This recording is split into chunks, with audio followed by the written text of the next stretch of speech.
In the quiet town of Havenwood, nestled beside the turbulent Grey River, lived Elias, a stonemason whose faith was as solid as the granite he expertly carved. For decades, his belief had been his guiding star, illuminating every decision, every joy, and every sorrow. It was the bedrock on which his life, his family, and his business were built. But then, storms came, not just to Havenwood, but to Elias's world. A sudden, inexplicable illness struck his beloved wife, Sarah, leaving doctors baffled and hope dwindling. Their youngest daughter, Lily, who had always been a beacon of light, grew distant and rebellious, challenging every value Elias held dear. Business at the quarry, once thriving, dried up, and the threat of financial ruin loomed like a dark cloud. Elias prayed, as he always had, with an unshakable certainty. But as days turned into weeks, and weeks into months, Sarah's condition worsened, Lily's anger festered, and the quarry stood eerily silent. Doubt, an insidious vine, began to creep around the edges of his once impenetrable faith.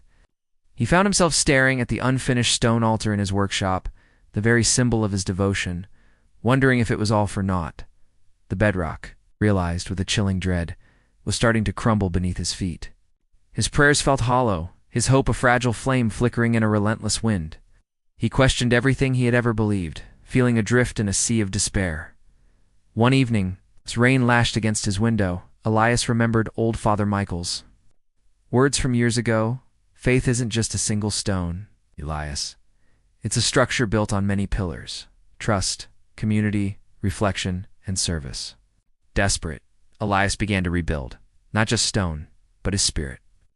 He started by reaching out to the Havenwood community he had, in his grief, withdrawn from. Neighbors, friends, and even strangers offered support, meals, and comforting words, reminding him he wasn't alone. This was his first pillar: community. Next, he forced himself to sit, not just to pray for answers, but to reflect on the moments of grace he had experienced, the quiet strength Sarah still showed, the faint glimmer of love he sometimes saw in Lily's eyes. He revisited old scriptures, not for solutions, but for comfort and perspective. Realizing faith was a journey, not a destination. Then came trust. This was the hardest pillar to reconstruct. It meant letting go of the need for immediate answers, and placing his burden in something larger than himself, even when he couldn't see the path forward. He learned to trust in the process, in the ebb and flow of life, and in the enduring nature of love. Finally, he found service. Seeing an old woman struggle with a broken fence, he offered his skills free of charge. He began volunteering at the local soup kitchen, finding unexpected solace in helping others. In giving, he received, discovering that his faith wasn't meant to be hoarded, but shared and expressed through action. Slowly, painstakingly, Elias rebuilt his foundation. Sarah's illness remained, and Lily's struggles continued, but Elias was different.